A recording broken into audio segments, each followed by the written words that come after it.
इस कंडीशन में क्या हो रहा है कि Q1 और Q2 का पोजीशन किसके द्वारा इंडिकेट किया, क्योंकि Q1 और Q2 जो है लटका हुआ है।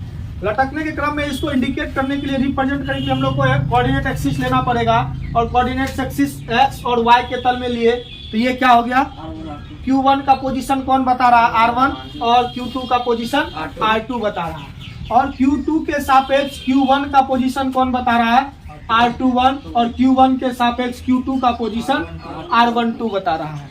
अब देखिए Q2 के कारण Q1 पर किस कंडीशन में लगेगा, प्रतिकर्षण बल लगेगा। क्यों, हम कंडीशन कौन सा लिए हैं, Q1 into Q2 is greater than 0, मतलब 0 से इसका मल्टीप्लीकेशन बड़ा हो तो उस कंडीशन में यहाँ पर क्या लगेगा, प्रतिकर्षण बल लगेगा। ये हम बताए हैं प्रॉपर्टीज में, याद रखिएगा।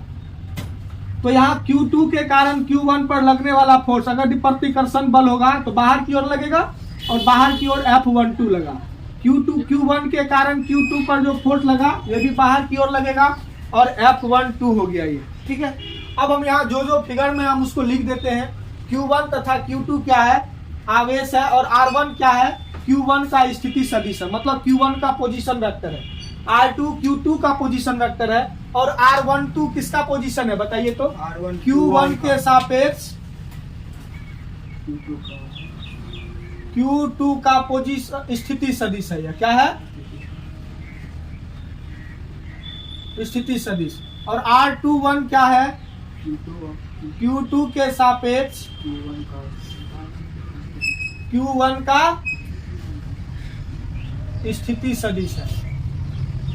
और F12 क्या है बताइए तो, F12 मतलब Q1 पर Q2 के कारण लगने वाला फोर्स, यानी Q2 के कारण Q1 पर लगने वाला बल। और F21 क्या है, Q1 के कारण Q2 पर लगने वाला बल है, ठीक है। अब देखते हैं, अब हम लोग जानते हैं, अब हम लोग क्या जानते हैं बाबू, कूलम्ब के नियम से क्या जानते हैं बाबू, कि F बराबर सदिश राशि है, F बराबर बल बराबर क्या होता है, कूलम्ब बल बराबर 1/4 pi epsilon not Q1 into Q2 बटा वेक्टर R का स्क्वायर इंटू इसका डायरेक्शन किधर होगा, R के ही दिशा में देखिए हो रहा है, इधर ही होगा और बल इधर ही लगेगा, तो मतलब R की दिशा में ही लगता है। फिर ये तो हम जान रहे हैं। अब यहीं से अगर यदि पहला फोर्स क्या निकाले, F12 निकाले, क्या निकाले, पहला फोर्स कौन लग रहा है, F12। अब F12 में दूरी कौन सा लेंगे बताइए तो, R कौन लेंगे, R12 लेंगे इसके डायरेक्शन में इधर। तो यहाँ पर क्या होगा, F12 बराबर 1/4 pi epsilon not into Q1 into Q2 बटा R21 का मोड का होल स्क्वायर इंटू R21 क्या होगा ये, इसको इक्वेशन क्या करते हैं, 1 मान लेते हैं, ठीक है। अब देखिए हमको ये R21 कैप है, अब इसको हमको किसके रूप में, सदिश के रूप में लिखना है, तो हम इसको कैसे लिखेंगे। तो अब यहाँ पर देखिए, चूंकि वेक्टर R21 बराबर कोई भी सदिश को लिखने के लिए, रिप्रेजेंट करने के लिए उसमें दिशा और परिमाण का होना बहुत जरूरी है। तो कहने का अर्थ है परिमाण किसको, जब मोड करते हैं तो उसका परिमाण निकल जाता है, और दिशा करते हैं तो उसके लिए कैप ले लेते हैं। क्या ले लेते हैं दिशा के लिए, जैसे आई कैप लेंगे तो एक्स के डायरेक्शन में जाएगा, जे कैप लेंगे तो वाई के डायरेक्शन में, और के कैप लेंगे तो जेड के डायरेक्शन में जाएगा। तो यहाँ पर कैप है ना, तो कैप के लिए हम लोग कैसे निकालेंगे, तो यहाँ पर R21 कैप बराबर क्या होगा बताइए तो, ये इतना बार, क्योंकि इसके साथ मल्टीप्लाई में जाएगा, क्या चीज में होगा, भाग में आएगा, इधर गुना में, इधर आएगा क्या चीज में होगा, भाग में। तो क्या होगा, R21 बट्टा मोड ऑफ वेक्टर R21 होगा नहीं ये, इसको इक्वेशन क्या करेंगे 2। अब समीकरण 2 का मान कहाँ रख देना है, इक्वेशन 1 में। अब समीकरण 2 का मान इक्वेशन 1 में रखने पर, चलिए रख दीजिए। तो क्या है यहाँ पर F12 बराबर में क्या होगा 1/4 pi epsilon not into Q1 into Q2 बटा R21 का मोड का होल स्क्वायर इंटू, इसके जगह पे ही रखेंगे ना, इक्वेशन 2 में इसी का मान आया है। इसके जगह पे क्या रखेंगे वेक्टर R21 बाय क्या हो जाएगा, नहीं आ रहा ये आया है ये। तो यहाँ देखिए क्या होगा वेक्टर R21 बाय क्या हो जाएगा मोड ऑफ वेक्टर R21, ये आया। चलिए तो इसको इक्वेशन अभी नहीं, अब यहाँ देखिए यहाँ पर ए 2 गो, यहाँ पर 1 गो, कितना होगा 3 गो। तो यहाँ पर क्या लिखेंगे, यहाँ पर क्या लिखेंगे F12 बराबर क्या होगा बाबू 1/4 pi epsilon not Q1 into Q2 बटा R21 का मोड का क्यूब इंटू R21 होगा, ये होगा ना। अब देखिए ये क्या होगा इक्वेशन 3, इक्वेशन 2 हो गया। अब ये इक्वेशन 3। अब देखिए यहाँ तो R12 है, अब इसको हमको किसके रिस्पेक्ट में लिखना है, केंद्र से न लिखना है दूरी, तो R1 और R2 के रिस्पेक्ट में लिखना है।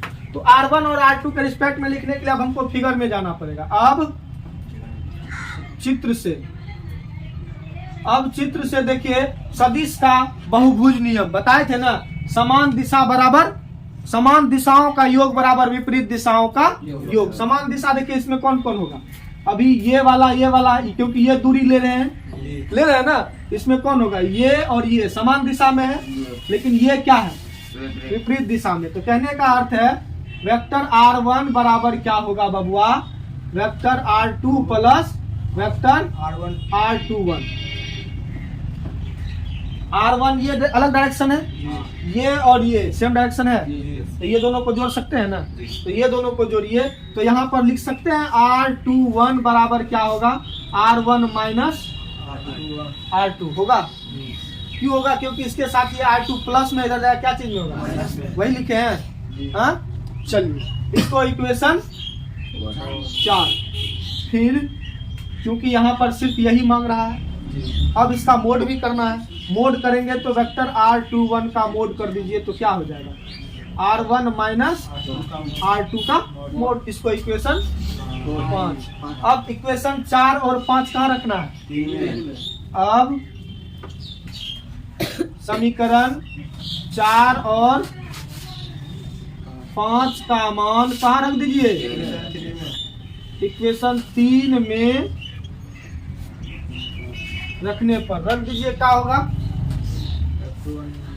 तो F12 है ना रे, F12 बराबर क्या होगा 1/4 pi epsilon not into Q1 into Q2 बटा, इसके बदले में मोड के बदले में ये वाला लिखेंगे, तो R1 माइनस R2 का मोड का क्या होगा क्यूब इंटू क्या होगा बबुआ, इसके बदले में ये लिखेंगे, तो R1 माइनस R2। इसको इक्वेशन क्या करते हैं 6 मान लेंगे। ठीक है, ये हो गया। अब चलते हैं ठीक इसी प्रकार, ठीक इसी प्रकार, क्योंकि अब दूसरा फोर्स भी निकालना है। F12 निकाल लिए, अब किसका निकालना है F21 निकालना है। ठीक इसी प्रकार F21 के लिए कौन सी दूरी लेना पड़ेगा बताइए तो, R12 लेना पड़ेगा जी, क्योंकि इसके कारण इधर ना फोर्स लग रहा है। तो यहाँ पर क्या होगा 1/4 pi epsilon not Q1 into Q2। दूरी कौन लेंगे R12 का मोड का होल क्यूब हो जाएगा, क्योंकि यहाँ भी सेम ऐसा ही कंडीशन करेंगे, तो यही वाला फंक्शन आ जाएगा, ये वाला आएगा ना। तो यहाँ पर R12 इंटू क्या हो जाएगा 1 2 का वेक्टर सदिश हो गया। अब इसको इक्वेशन क्या करते हैं 7 मान लेते हैं, हो गया। अब इसका भी मान किस में निकाल के रखना है, R1 और R2 के रिस्पेक्ट में रखना है ना, क्योंकि हमेशा कहाँ दूरी लेते हैं, ओरिजिन से लेते हैं। ये तो ओरिजिन से नहीं है, इसके लिए ओरिजिन से निकालेंगे। तो चित्र में, फिर चित्र से, अब देखिए चित्र से समान दिशा कौन कौन है बताइए तो। R1 समान दिशा है, ये क्या है विपरीत दिशा है। तो यहाँ पर क्या होगा R1 प्लस R12 बराबर क्या होगा R2 होगा ना। तो ये इधर प्लस में जाएगा, क्या चीज में होगा R12 बराबर R2 माइनस R1 होगा ना। तो ये देखिए इन दोनों में से माइनस कॉमन ले लीजिए। जब माइनस कॉमन लीजिएगा तो क्या होगा, जो माइनस में है वो प्लस में है, जो प्लस में है जो माइनस में है वो प्लस में है, जो प्लस में है वो माइनस में। तो ये R2 माइनस में चल जाएगा और R1 प्लस में आ जाएगा। तो यहाँ क्या लिखेंगे बबुआ, यहाँ क्या होगा R12 बराबर क्या होगा, माइनस कॉमन ले लिए R1 माइनस R2। जो प्लस में था वो क्या हो गया माइनस, और जो माइनस में था वो प्लस। इसको इक्वेशन 7 था, इसको इक्वेशन क्या ले लेते हैं 8, ठीक है। अब फिर इसका मोड करेंगे, R12 का मोड करेंगे तो ये क्या हो जाएगा minus mode of vector R1 minus R2। तो मोड करते हैं तो माइनस का साइन हट जाता है, तो क्या हो जाएगा vector mod of R12 is equal to R1 minus R2 का मोड। इसको इक्वेशन 9। अब देखिए इक्वेशन 8 और 9 का मान कहाँ रखना है, इक्वेशन 7 में। अब समीकरण 8 और 9 का मान कहाँ रखना है, इक्वेशन 7 में रखने पर रख दीजिए तो क्या होगा F21 बराबर क्या होगा 1/4 pi epsilon not Q1 into Q2 बटा, इसके बदले में क्या लिखेंगे mode of R1 minus R2 का मोड का होल क्यूब इंटू क्या होगा बबुआ R12 यहाँ है ना, यहाँ है ना, R12 के बदले क्या लिखेंगे ये वाला। तो यहाँ क्या होगा minus R1 minus R2। Mode कहाँ लगाएंगे ऊपर में इसके बदले मोड है। तो ये देखिए माइनस आगे आ जाएगा, माइनस को आगे लाइए F21 बराबर 1/4 pi epsilon not Q1 into Q2 बटा R1 माइनस R2 का mode cube into R1 minus R2। ये माइनस आगे आ गया ना। अब देखिए ये किसका वैल्यू है, इक्वेशन 7 देखिए, ये इक्वेशन 7 नहीं 6, इक्वेशन 7 में देखिए, इक्वेशन 6 में यह क्या यही वैल्यू है यहाँ पे देखिए है ना, लेकिन माइनस नहीं है तो यहाँ माइनस लग जाएगा F12 में। तो कहने का अर्थ है चूंकि F21 is equal to minus F12 लिख सकते हैं इसको ऐसे।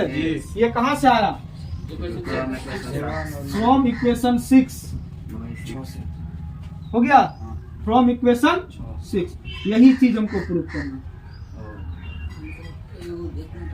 ठीक है, यही हमको प्रूव करना था। मतलब कूलम का नियम किसके, जितना बल उधर लगाता है उतना बल, मतलब प्रत्येक क्रिया की विपरीत प्रतिक्रिया होती है और न्यूटन के तृतीय गति नियम का पालन करता है। कूलम का नियम जो होता है वह न्यूटन के, कूलम का नियम सदिश के रूप में जो होता है वह न्यूटन के तृतीय गति नियम का पालन करता है, क्योंकि यह माइनस में हो गया प्रूफ।